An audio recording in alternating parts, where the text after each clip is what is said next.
I've never really had a problem as a dungeon master when the players decide to split up their party, whether it's to cover more ground or their interests lie in different directions. In fact, splitting up the party is actually one of my favorite things to do when the opportunity arises and it's the players that are deciding to do it. If you find your players wanting to split up the party, here's a few tips on how to keep it from unraveling. Number 1, when the party splits up, think in rounds. Number 2, switch back and forth between the two groups at critical moments. Number 3, adjust the difficulty. And number 4, magnetize the parties. There'll be a bonus tip at the end with DMs off, so stick around. Make sure you're subscribed so you don't miss an upload. And join the conversation over at the Agranak Cult Discord.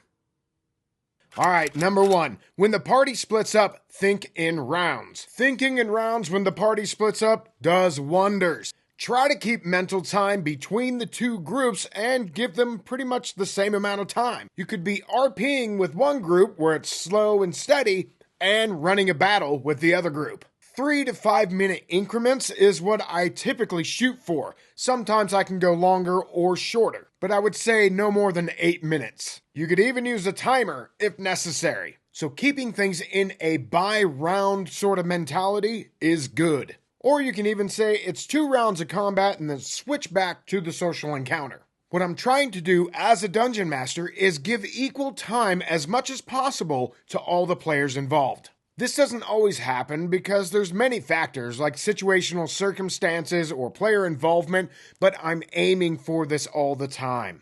Alright, number 2, switch back and forth at critical moments. I've found that this keeps tension high and the players focused. So when do you switch back and forth? When a decision needs to be made, switch it up. Or there's a die roll that needs to be made, but you delay it until you come back to that group. Or you roll the die in a dice cup and you flip it over, covering up the result. Then when you come back, you take off the dice cup and reveal the result. It's really just classic primetime TV tropes, but it works. Once something dramatic happens or is introduced, take a commercial break. We're gonna crash! Oh, it's too late.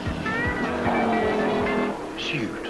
To the Dukes, that's about like taking Grandma for a Sunday drive. And that's when you switch over to the other group. Number 3, adjust the difficulty. If you plan for 4 players to be taking on 6 orcs, maybe you need to make that 3 orcs instead. You may not want to slaughter your split party, at least not yet. Then again, the adjustment could be non-lethality. Perhaps the orcs change their tactics from kill, kill, kill to capture and torture, or worse. Or you could go the other way and multiply the orcs that you set before these 2 players.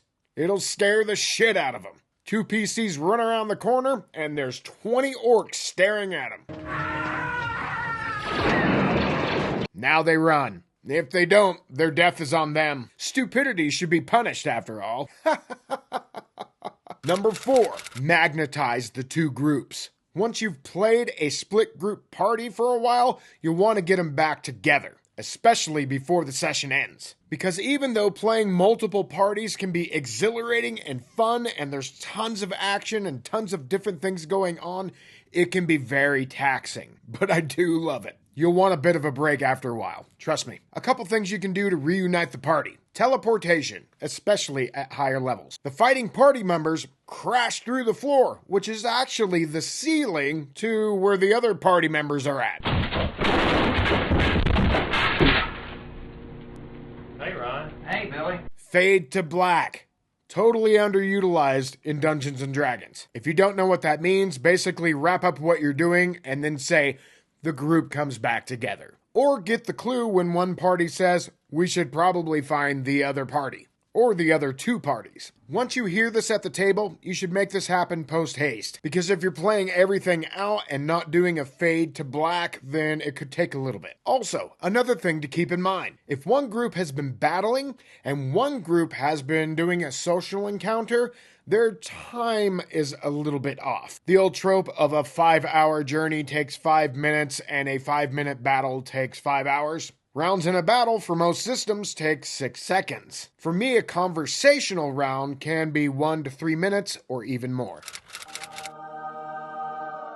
Hey, DM's off. What if a dungeon master hates running split parties? Let the players know that you, the dungeon master, are a little bitch and can't handle it.